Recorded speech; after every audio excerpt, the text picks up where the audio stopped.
അനുമോള് ഭക്ഷണമൊന്നും വേണ്ടാന്ന് പറഞ്ഞ് ഒരു കട്ടിലിൽ പോയി ഇങ്ങനെ കിടക്കുകയാണ്. ആ സമയത്ത് അനീഷ് അനുവിൻ്റെ അടുത്തേക്ക് ചെന്നിട്ട് വരൂ അനു, ഭക്ഷണം കഴിക്കാൻ വരൂ, ഭക്ഷണം കഴിക്കാതെ മാറി കിടക്കല്ലേ, വരൂ എന്ന് പറഞ്ഞ് നിർബന്ധിച്ച് അനുവിനെ ഭക്ഷണം കഴിക്കാൻ വിളിക്കുന്നുണ്ട്. ഫുഡ് റെഡി ആയിട്ടുണ്ട്, വന്ന് കഴിക്കാനു എന്ന് പറഞ്ഞ് ഒരുപാട് നിർബന്ധിക്കുന്നുണ്ട്. പക്ഷേ അനു വരാൻ കൂട്ടാക്കുന്നില്ല. അനു ആ വീട്ടിൽ എന്തെങ്കിലുമൊക്കെ പ്രശ്നമുണ്ടായി കഴിഞ്ഞാൽ പൊതുവെ ഭക്ഷണം കഴിക്കാറില്ലല്ലോ. അതുകൊണ്ട് തന്നെ ഭക്ഷണം വേണ്ടാന്ന് പറയുന്നു. പക്ഷേ അനീഷ ഒരുപാട് വീണ്ടും നിർബന്ധിക്കുന്നു.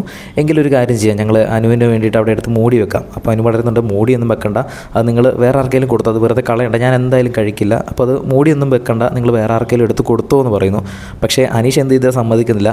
ഒരു കാര്യം ചെയ്യാം, ഞാൻ ഒരു ചപ്പാത്തിയും കുറച്ച് കറിയെടുത്ത് മാറ്റി മൂടി വെക്കാം, അനുമോൾക്ക് എങ്ങാനും ഇനി വിശന്ന് കഴിഞ്ഞാൽ വന്ന് കഴിച്ചോ, അത് ഞാൻ എന്തായാലും മാറ്റി വെച്ചേക്കാമെന്ന് പറഞ്ഞ് അനീഷ് അനുമോളോട് പറയുന്നു. അങ്ങനെ അനുമോൾ ഓക്കെ ചേട്ടാ എന്ന് പറയുന്നു. ഇന്ന് അനുമോളും ബാക്കി ആദിലയും നൂറയും തമ്മിലൊക്കെ പ്രശ്നമുണ്ടായ സമയത്തും അതുപോലെ ഉച്ചയ്ക്ക് അനുമോളും ബാക്കി വീട്ടുകാരുമായിട്ട് എല്ലാവരും അതിട്ട് എതിർത്തുകൊണ്ടിരുന്ന സമയത്തും അനീഷ് മാത്രമാണ് അനുമോളുടെ കൂടെ നിന്നത്. കഴിഞ്ഞ ദിവസം ഏറ്റവും കൂടുതൽ തവണ നോമിനേഷൻസിൽ വന്നിട്ടും പ്രേക്ഷകരുടെ സപ്പോർട്ട് കൊണ്ട് മാത്രമാണ് ഇവിടെ നിൽക്കുന്നതെന്ന് അനുമോളോടും നെവിനോടും പറഞ്ഞത്. പിന്നെ അനുവിനോട് എന്തോ ഒരു കൂടുതൽ ഇഷ്ടം അനീഷ് കാണിക്കുന്നതായിട്ട് എനിക്ക് തോന്നുന്നുണ്ടോ എന്നൊരു സംശയം. അത് എൻ്റേത് മാത്രം തോന്നലാണോ എന്നറിയത്തില്ല.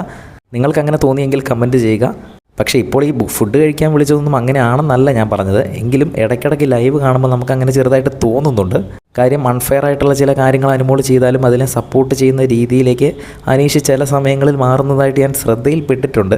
നിങ്ങൾക്കങ്ങനെ തോന്നിയെങ്കിൽ ഒന്ന് കമൻറ്റ് ചെയ്യുക. കൂടുതൽ അപ്ഡേറ്റ്സുമായി വീണ്ടും വരാം.